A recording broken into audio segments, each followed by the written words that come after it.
In 1969, J. Edgar Hoover, the director of the FBI and the most powerful law enforcement officer in the United States, sat down and wrote a classified memo. In that memo, he identified what he called the single greatest threat to the internal security of America. Not a foreign government, not a weapons plot, a breakfast program for black children. That one sentence should stop everything you thought you knew. Because the question it forces you to ask is not just about the Black Panther Party. It is about what power is actually afraid of, and what that fear reveals about who the government was really protecting. Let's start at the beginning. Oakland, California, 1966. Bobby Seale and Huey Newton had built the Black Panther Party around one founding demand: that black people in America had the right to defend themselves. They patrolled neighborhoods. They monitored police. They carried law books alongside weapons and recited citizens' rights to officers who had spent years operating like there were none. The government already saw them as a problem. What came next made them an emergency. It started with a woman most history books have completely erased. Ruth Beckford, a dancer, artist, and Oakland community organizer, had watched something she could not unsee. Children arriving at school, unable to learn, not because they lacked intelligence, not because they lacked teachers, because they were hungry. She brought the idea to the Panthers. Feed the children before school. Hot food, free. No paperwork, no means testing, no humiliation. The first morning ran out of a church in Oakland. 11 children walked through the door.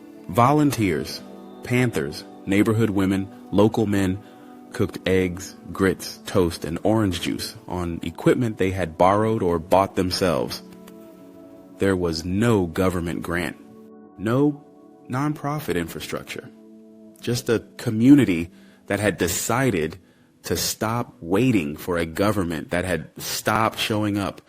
Within weeks, the numbers doubled, then tripled. Parents spread the word in barbershops and beauty salons, on front porches and in church pews. Children who had never eaten before school were arriving every single morning. Teachers began reporting something unexpected. Attendance improved. Participation improved. The quiet, grinding hunger that had been accepted as a background condition of black childhood in America was being solved, not by the state, but by the people the state had abandoned. Here is the number that changes everything. By the end of 1969, the Free Breakfast for Children program had expanded to 19 cities. Chicago, Baltimore, Kansas City, Seattle, Des Moines. At its peak, the Black Panther Party was feeding over 20,000 children every single morning before school. Not a federal agency with $1 billion budget. A grassroots political organization that shook down grocery stores, negotiated food donations, and ran entirely on volunteer labor. And here is what makes that number devastating. At that exact same moment, the United States government's own free school breakfast program was reaching fewer children nationally than the Panthers were feeding across 19 cities. The most powerful government on earth was being outperformed inside its own borders on one of its most basic obligations by an organization it was already trying to destroy. That was not a protest. That was a verdict. Hoover understood this immediately. And what he understood is what most people still have never been taught. Armed resistance is manageable. You frame it as a gang. You call it terrorism. You flood the zone with law enforcement and win the media war before the first trial begins. But a breakfast program operates on completely different ground. You cannot arrest someone for feeding a child. You cannot run a smear campaign against orange juice. You cannot afford to let the public watch a black organization do, every single morning, what the government had refused to do for decades. Because here is the real threat. The breakfast program was not just feeding children. It was proof, visible, daily, impossible to ignore proof that the government had failed its own citizens on purpose, and that a black organization had stepped in to fill the gap. That is not protest. That is replacement. And nothing terrifies power more than being replaced. Hoover's memo did not hide this. He wrote that the breakfast program was, and I want you to hear these exact words, the best and most influential activity going for the Black Panther Party, not the armed patrols, not the political education classes, not the newspapers, the breakfast. And then he ordered his field offices to neutralize it by any means necessary. This is where COINTELPRO enters.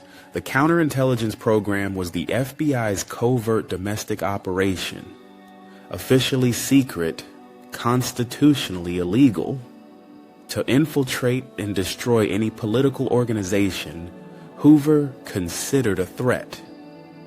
The Panthers were already a primary target, but the breakfast program escalated the campaign in a way nothing else had. FBI agents began visiting the businesses that had been quietly donating food to the program. Grocery store owners, dairy suppliers, bakeries. People who had been giving food to feed children were contacted by federal agents and strongly encouraged to reconsider their involvement. Some stopped immediately. Others held out until the visits became a pattern they could not ignore. The supply chain the Panthers had built through months of community trust was deliberately and systematically dismantled.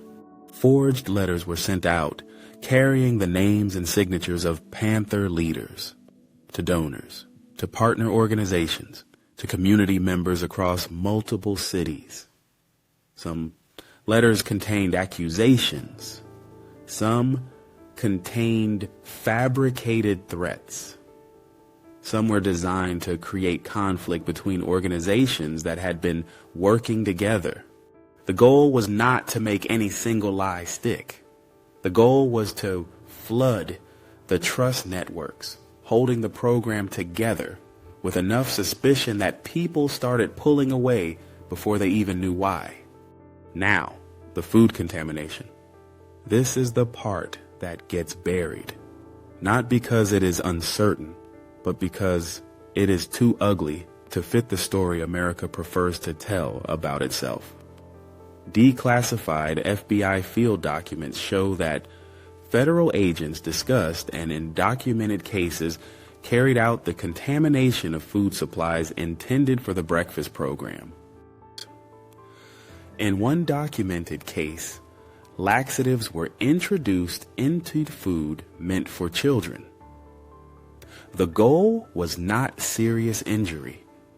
The goal was to make children sick, blame the Panthers, and turn the very community they were serving against them.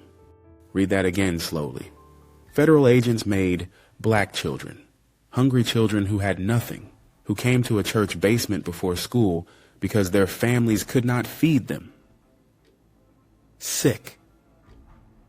to destroy the reputation of the people who were feeding them. That is in the record. That is documented history. That is the government. By the early 1970s, the campaign had done its work. Key leaders were in prison, in exile, or dead. Fred Hampton, the 21-year-old chairman of the Illinois chapter who had used the breakfast program as the foundation of a political coalition uniting Black, Latino, and poor white communities across Chicago, was shot in his bed during a pre-dawn raid coordinated between Chicago police and the FBI. He was asleep when they killed him. The Chicago program, one of the largest in the country, collapsed with him.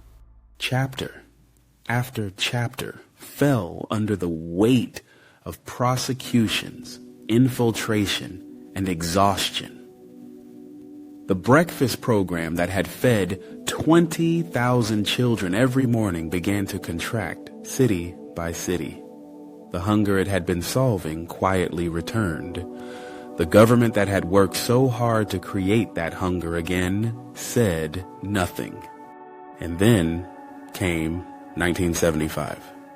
The United States government permanently expanded the Child Nutrition Act to include a federal free school breakfast program. The exact thing Hoover had labeled the greatest internal threat to American national security in 1969 became official federal policy 6 years later. The Panthers were destroyed. Their model became law. Washington wrote the legislation, funded it with tax dollars, and called it a public service achievement. No attribution, no acknowledgement, no apology. The same institution that had forged the letters, pressured the donors, coordinated the assassination, and contaminated the food simply absorbed the idea, removed the fingerprints, and handed it back to the public as its own. So here is what this story is actually about. It is not just about breakfast. It is about what happens when a community stops waiting for the state to meet its obligations and starts meeting them itself. That kind of organized self-sufficiency is not just inspiring to watch. To the people in power, it is an existential challenge. Because once a community sees the gap being filled from within, they start asking who left that gap open in the first place. And once they start asking that, everything else unravels. Power is not threatened by anger. Anger can be contained, redirected, and eventually exhausted. Power is threatened by competence, by alternatives that work, by the image of 20,000 children eating God food every single morning because their community decided they should, without permission, without a budget line, without waiting. The Black Panther Party built that. The FBI called it a national security threat. The government spent years destroying the people who built it, then copied everything they built and called it policy. If that does not tell you exactly what power is afraid of and exactly who it has always been designed to protect, then nothing will.